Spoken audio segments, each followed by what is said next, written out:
Today we're gonna build the best wheeling manualing bike of all time, bar none. I can't actually say that according to the FTC because it's not a provable statement, but whatever. Today we're gonna attempt to build the best wheeling bike of all time. I've noticed that one bike in particular wheelies way easier than everything else I have. In addition to that, in my 25, maybe even longer, I don't wanna date myself, years of doing wheelies and manuals, I've noticed the number one factor on if a bike will be good at doing wheelies and manuals is simply the back tire. The more square and the wider your back tire, it gets way easier to control your time on the back wheel. We're gonna throw this rear wheel, the massive 35mm wide IBIS rim, onto the back of that bike that wheelies so darn well. That's kind of too easy, so we're also gonna change two other factors that should further improve the wheelie abilities of said mountain bike. The first one, I'm gonna try going to a better damped rear shock. I generally like to jump a lot and pop, and I like a more progressive shock. Well, when you're doing a wheelie, it's fun to pop into things, but you also can't absorb as much as you could with both wheels on the ground. Having a shock with more damping is gonna help out a little bit. It's kind of like, if you gotta put a fire out, you could smother it with a blanket, but it would work better if you had a wet blanket to smother out that fire. So we're gonna have our wet blanket. We're gonna add some volume reduction to it with the Fox X2 volume reducer kit. And one kind of random component that's gonna help with this, but I'm also excited to ride on this bike in general, is an angle reducing headset. This is a -1 degree offset slacker headset we're gonna toss in there to get more weight on the back wheel. So after 26 years of riding wheelies and manuals, doing all the things, I've ridden maybe, I don't know, 100 plus bicycles, but there is one that stands out far and above better than the rest as the best wheeling bike of all time. I know this is gonna get some people mad. I'm gonna call out one bike as the best, but can't always have all the friends. Without further ado, the best wheeling bike of all time is... Oh, that's not it, never mind. Who swapped out the bike? Oh, look at that, this might be it. This is the best wheeling bike of all time. Let's have a look.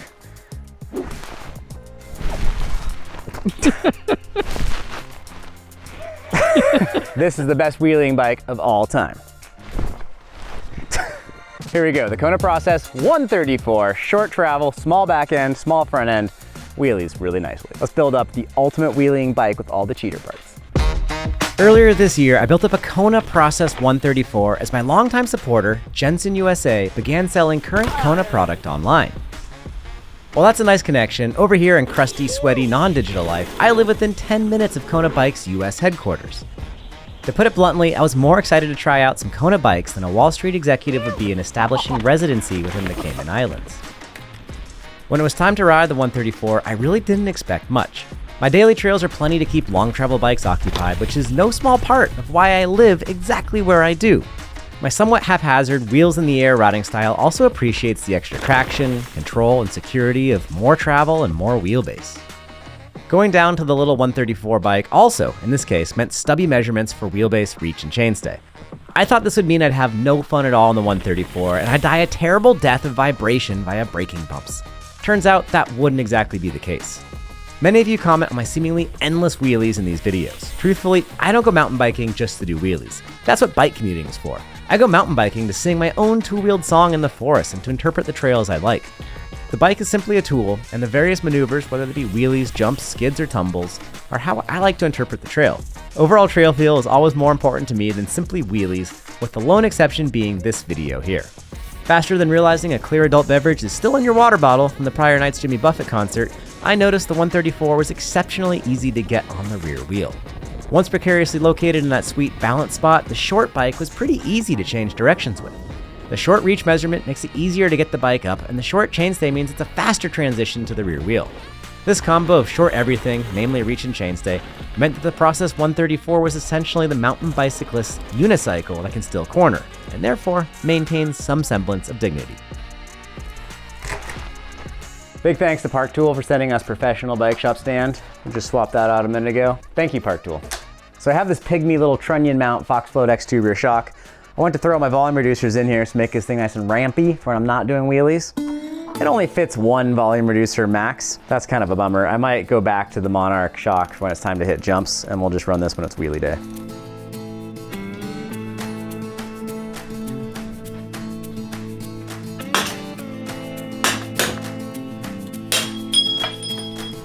Works components, angle set, 1 degree offset. Ooh, nice sealed bearing. That's way nicer than the stock FSA headset.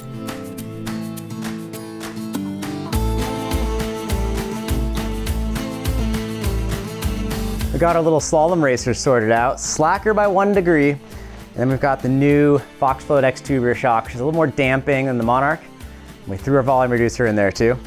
So hopefully that helps with our control when we're only on the rear wheel. We're gonna need that shock to do a lot for us. And then more importantly, we got our big square back tire and our enormous 35mm wide Ibis Send rims. All right, first test of the new configuration. Yep, that wheelie's pretty good.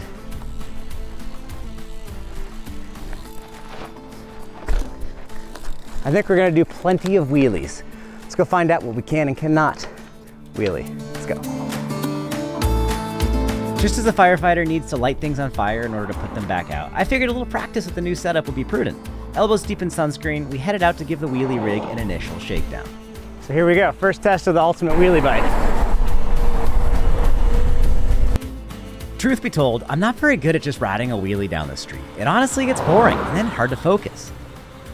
As I teach in my wheelie and manual clinics, you can't think about your balance. You need to think about instead where you're going.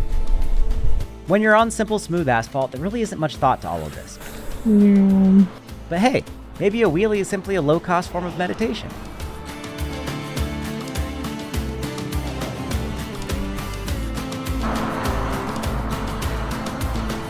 Whew.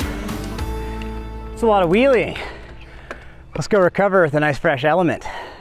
Yeah, it's pretty sunny out. We're out here trying to wheelie down the hills as far as we can, pedaling back up them, and I'm getting pretty sweaty here. As you sweat, you become more electrolyte depleted, and you can notice telltale signs of that. You become a little lightheaded, a little harder to focus. Worst case scenario, you start cramping. So we want to avoid all of that, and an easy way to do that is with a simple electrolyte supplement. I've been lucky enough to partner with the fine folk over at Element, that's spelled L-M-N-T, pronounced Element, and they make a really simple electrolyte solution. It's just potassium, magnesium, sodium, tiny bit of stevia extract, and I've been putting one of these in my water bottle. Now, since this bike is so tiny, it doesn't really have a water bottle spot, I'm gonna wear a fanny pack for a bit here and carry my water bottle alongside. For a limited time, Element's offering anyone who uses my link down in the description below, drinkelement, lmnt.com/Jeff, J-E-F-F, a free sample pack with any purchase from their website. That's a limited time offer, but it's available more than once, so if you have tried Element and you like it and you wanna get a resupply, use my link down below and you'll get another free sample pack, thanks to the fine folk at Element. All right, let's make one up. Raspberry salt. Stay salty, everyone. Let's go do some wheelies. We all have our moments and forget things. In this case, I literally forgot about some of my favorite old tires. Behold, the WTB 2.6 combo. I do like the DHR2 as a back tire for doing wheelies. It's pretty square, pretty aggressive, feels good, but I realized I like the 2.6 tires even more for doing wheelies. So came back to the shop, swapping out tires, and we're gonna try to hit some more trail, off-road stuff with the wider tires and do even longer manuals. This is also a very good time to throw in the new Fillmore valve stems from Reserve, aka Santa Cruz bikes.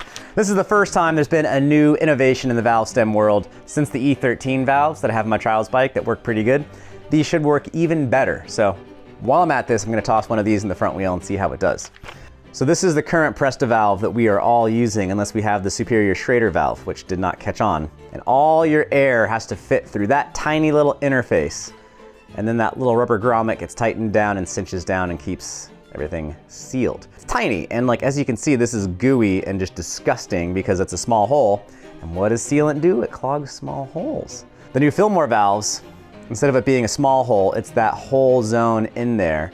So you got way more space for not only air to go in and seal up, but your sealant's way less likely to get clogged up in there. We'll see how these do. I did not pay for these. Big thanks to Santa Cruz/Reserve for sending these. I'll put a link to these over at Jensen USA down in the description below. And if I like them, I'll follow up. And if I don't like them, I'll follow up as well. So let's see how it goes.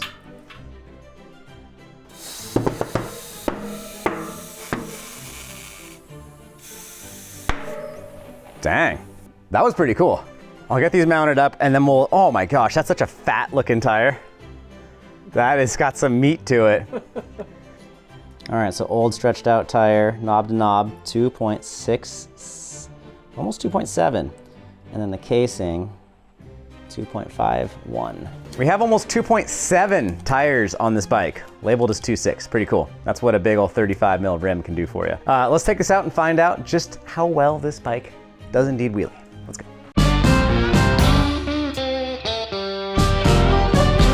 Is there a way to objectively determine if a bike is the ultimate wheelie bike of all time? Maybe, and it's likely not something I could think of, but this is what I did.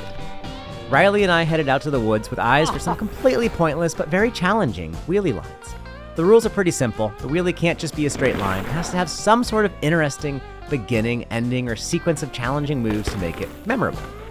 If I can pull off the suggested wheelie, then the bike is indeed the ultimate. If I can't, then we'll have to settle that score in the comments down below.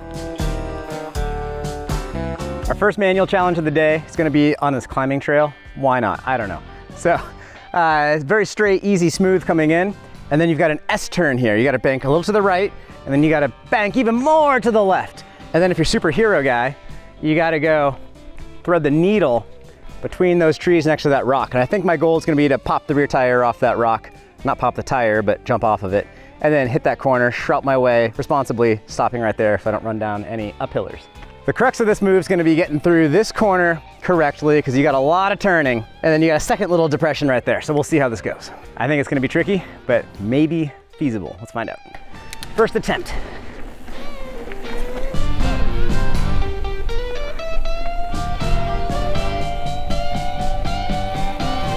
Oh, of course, that corner's hard to make. I didn't turn enough. It's hard to turn that much. I guess going slower would make it easier to turn. Try to go a little slower this time. Mountain biking is about speed, not slowness. That's so slow. Oh, I'll try again. That speed seemed better. Ah, it's a lot of turn. I might get stumped by the first maneuver. It's not a good, that's not a good look, not a good sign, none of the above. Go ever so slightly faster. Man, it is chilling in this straight line though. Ah, didn't work. I grade it, fail. We gotta find more wheelies though. The next manual challenge will be a series of little S-turns on a tight little single trail. Trying to go inside on that turn. There's two inside. Have a second wheel, I should use both wheels. For those wondering, in order to turn while doing a manual, you simply lean yourself and your bike in the direction you want to go. Whoa! This is about the closest I ever came to this one, and I'm pretty stoked on it. This is quite a tricky little move, even if it is slow speed. Whoa! I know close only counts in bowling and hand grenades, but that felt pretty close. I liked how slow that was. It was a lot of like balancing. That was hard. If someone else can come and do this manual wheelie first try better, please post it because I want to see it. That'll be cool. The next challenge has a little bit more elevation to work with, but still a few turns and some little obstacles here and there. The trail was quite a bit smoother here, so I actually got through this section pretty okay a couple of times. Now, I'm not totally stoked on this because in real life, I'm not going to come through in a trail ride and just manual through all of this, no. On a real trail ride, I'm going to try to do something more high energy, like press into a manual, then pop off the top of this rise.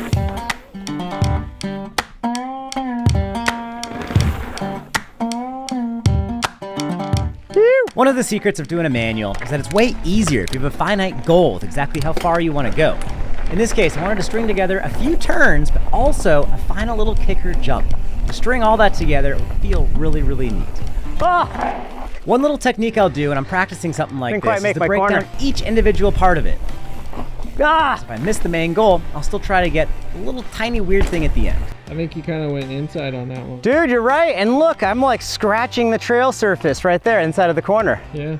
No wonder it got tricky. I got to go more outside. Split the difference between the last two. There's a little root right in there too. Yeah. I gave my tire a hello and it was not feeling social at that moment. We got to give it one more go. Each one's gotten better. That's a little too fast. Holy smokes, that's fast.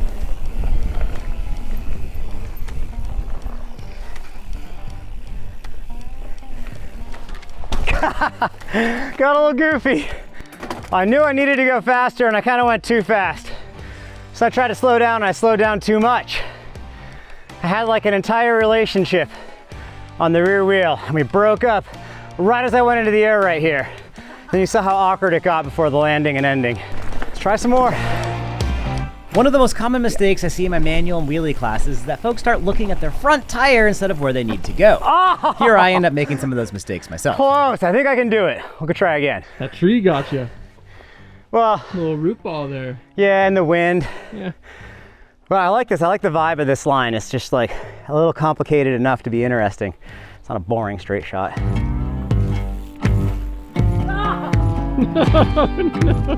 The Process 134 has a pretty unique positioning when you're balanced on the rear wheel. The bike is pretty short, so it feels like you can make it through these turns, but it's still kind of slack, so you have some stability.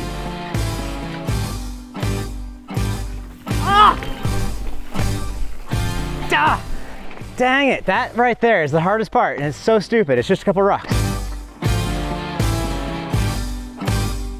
This wheelie has to be hands down my favorite from the whole video. It's such a unique section of trail with all the turns, the ups and downs, the actual little bump jump at the end. This is the kind of thing that I'm not gonna roll into first try and attempt to make. I know it's gonna take a little bit of time to digest each little maneuver. That's what makes this kind of thing so much fun.